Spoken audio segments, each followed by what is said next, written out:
All right. Hello, everyone. Mark Harrington, president of Create Equal, coming to you here from Times Square. And we are live in Midtown Manhattan, Times Square.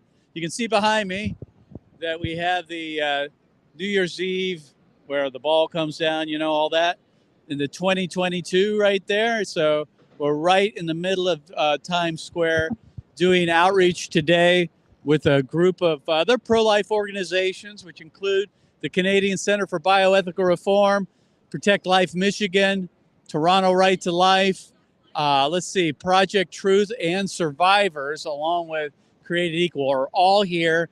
There are about 30 of us on the road conducting outreach in the borough of Manhattan, New York City.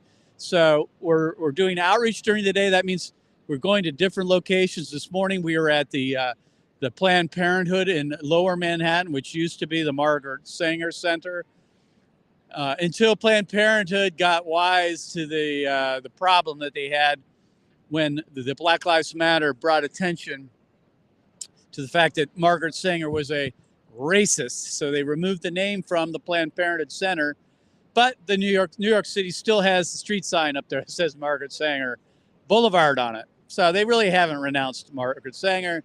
They just did it to save face. But I digress. So here we are again, Times Square. Now we're going to walk around a little bit and kind of hopefully eavesdrop a bit on some of the conversations.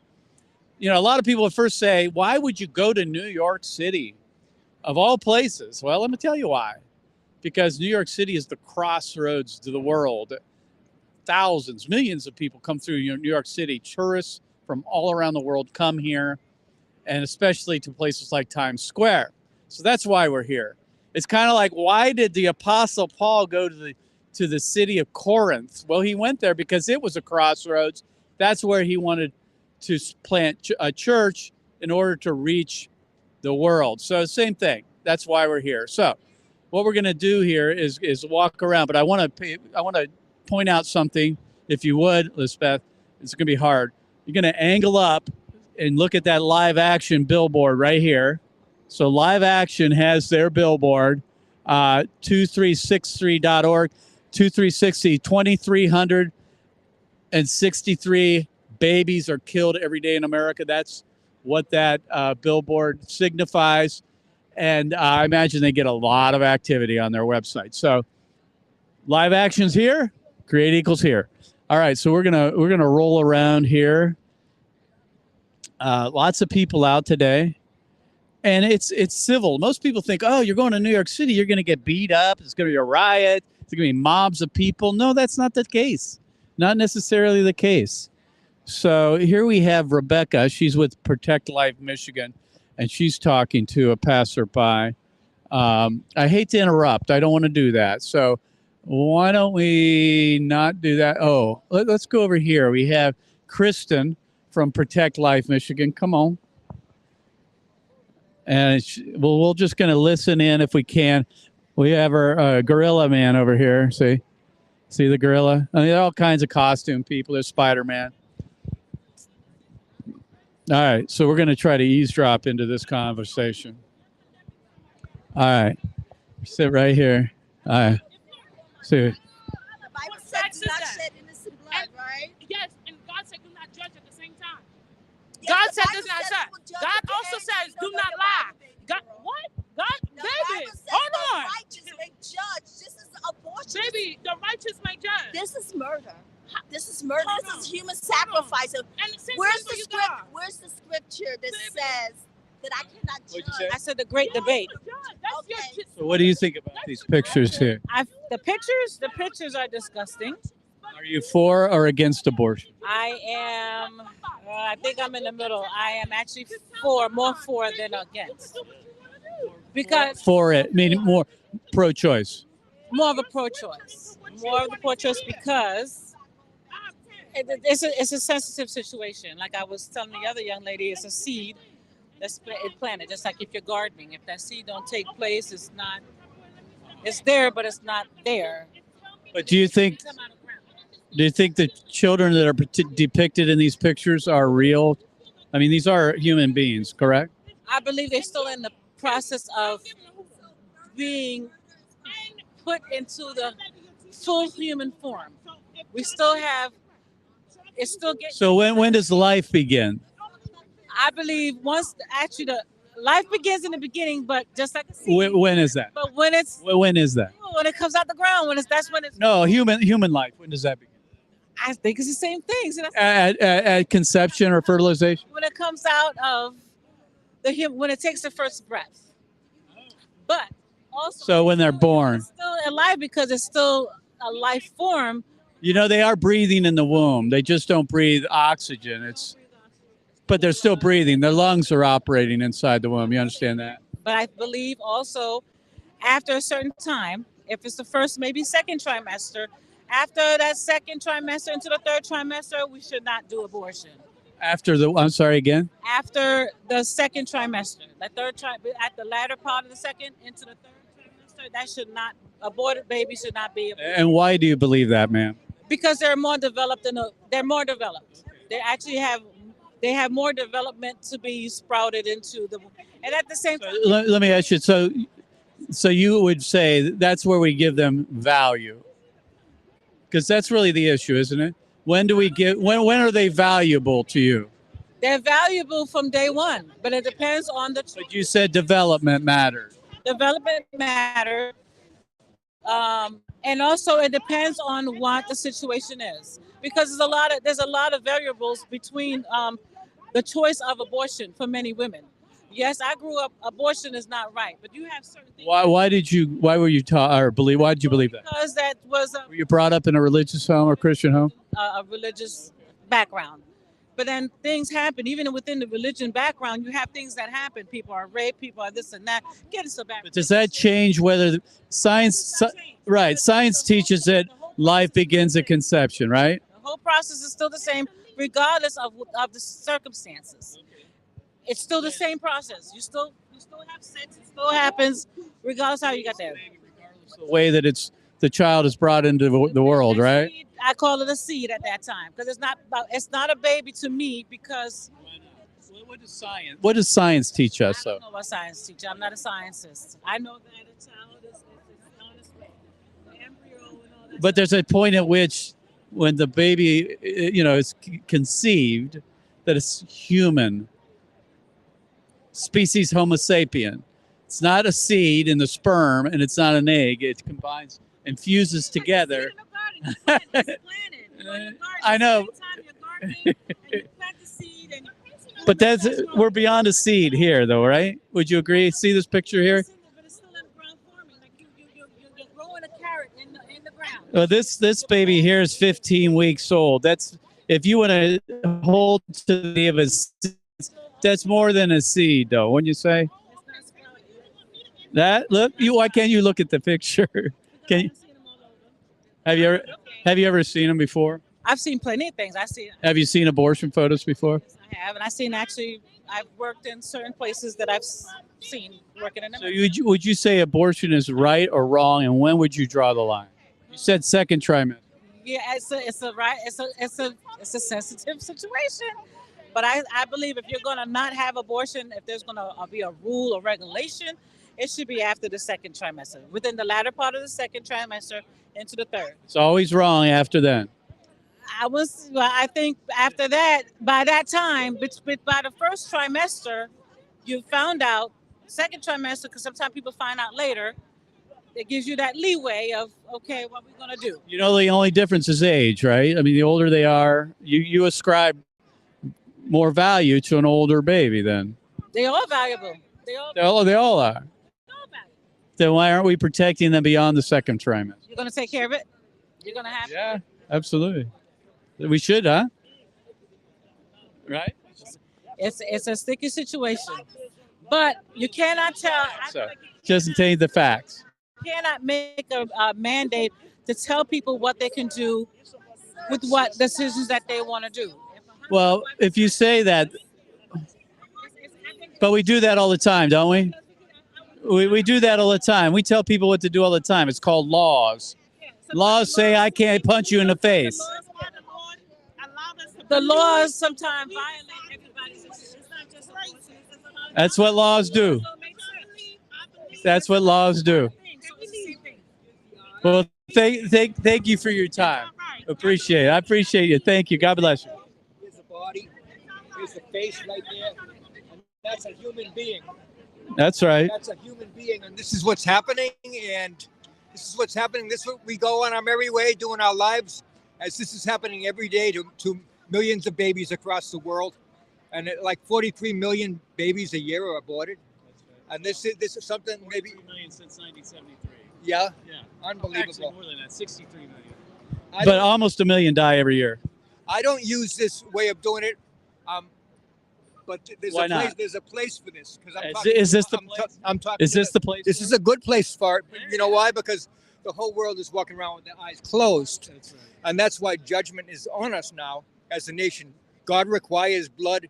If you shed blood, blood will be required, and if we condone this, we're partakers of it. We can't be a willful member of someone's death, a willful party to someone's death.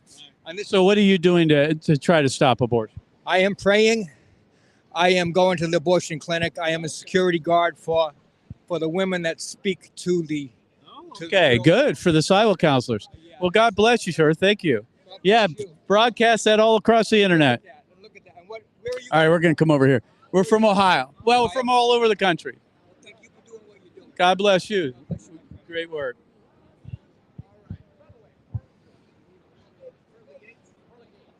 How are you, sir? Yeah. So there's pearly gates, but there's no pearly fence. So if someone wants to go to the pearly gates and he doesn't belong there, what keeps him from going 95 degrees and going, woohoo? Also, one more idea, you found something behind you. Now, All right, let's move on here. As you can imagine, people are stopping. A lot of folks don't think that you would have much activity in Times Square, that we'd be avoided, ignored. That doesn't happen here. All right, let's see if we can find some ours. Let's interview Kristen. So, Kristen, you are here with Protect Life Michigan. Why are you in New York, of all places? I mean, we're driving in. We're driving in last night. Andrew from Tiny Heartbeat Ministry goes, "Why are you coming to New York City, of all places?" How do you answer that? Look around. Look at the opportunity we have. So many people can see the reality of abortion and can engage with us. We've got a team of like 30 people that are trained in dialogue. So to me, this is probably the best place for us to be, right? Yeah, I think a lot of folks from the team were probably a little worried about today, a little concerned. New York City, they hear all these horrible things about the violence, but it hasn't been that way, right? I mean, this is a little different than the rest of the city in that a lot of tourists here, granted, which is actually a good thing because we're reaching people from all over the world. So let's go back to the state of Michigan. Give us the update with the pro-abortion. They're trying to get a referendum on the ballot. Give us an update. Yeah, Reproductive Freedom for All has started gathering signatures. They're trying to put a constitutional amendment on the ballot this November. So we're gearing up to fight that in Michigan, trying to educate people about what this would do. It would repeal 50 years of pro-life laws. So to be honest, it was hard for me to take a week break and come to New York when it feels, the battle is happening right on the ground at home. Well, we'll be there to help you as much as we can. Be praying for Michigan. We got a lot going on up there if Roe's overturned. Thanks, Kristen. All right, let's roll over further.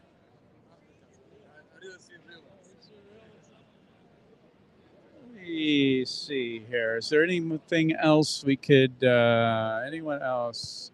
Here, let's go over and interview Andrew.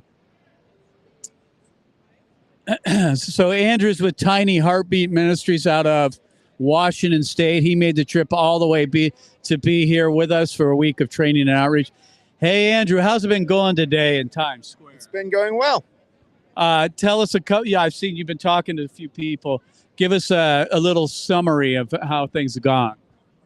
Well, the first guy I talked to for a long time, he believed that it was inappropriate to show naked pictures of babies. In his mind, this is a naked picture of a baby to the public. So I asked him about showing Holocaust pictures, and he said, good point.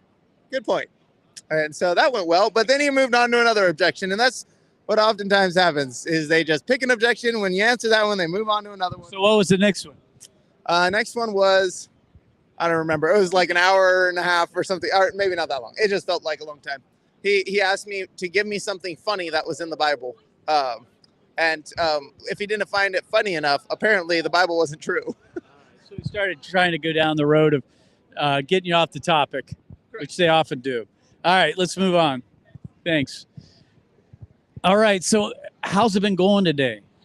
It's been a lot. It's very overwhelming to be here. I'm not a city person, so that's just overwhelming. So when you thought about coming to New York City, were there any butterflies in your stomach about coming here?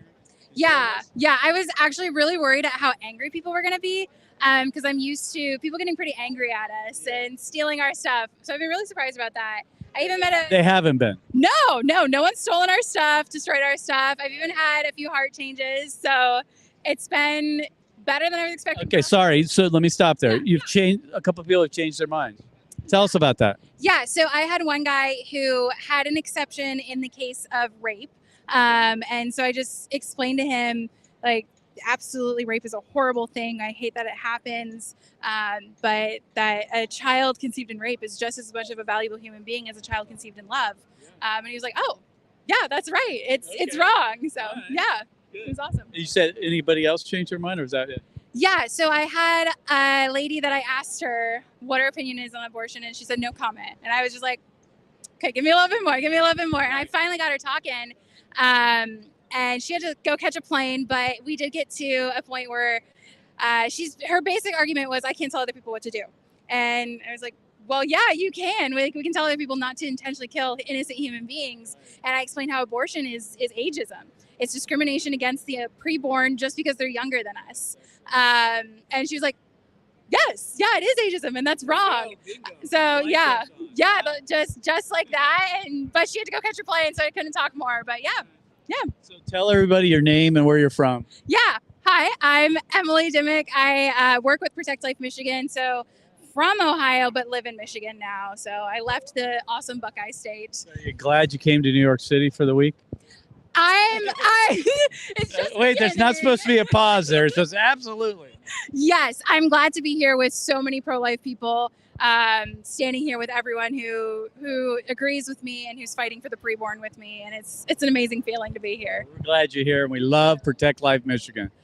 All right, so we're going to wrap up here. But folks, if you're watching this on Facebook, you can leave a comment or question in the comment section below. We'll reply to that. If you do, you can ask any question you wish about why we're in New York City, what we're doing. I mean, the vision is this. So we're trying to train the trainers to use abortion victim photography in the public square, and more groups are doing this. Center for Bioethical Reform in Canada, Toronto Right to Life, Protect Life Michigan, Project Truth, Tiny Heartbeat Ministries, Survivors, all like-minded in the use of abortion victim photography, believing we need to be out in the public square showing the truth about abortion. That's why we're here in Times Square. Tomorrow we'll be at an abortion center. Then we're going to go into the Central Park, Columbus Circle. We'll go to Broadway and other places for the rest of the week. So keep following us on all of our social media. Be sure to leave a comment or question in the comment below. Make sure you're sharing us on Facebook. Like us. Tell everybody about what we're doing here in New York City. Mark Harrington here, President Create Equals, signing off from Times Square in New York City. God bless.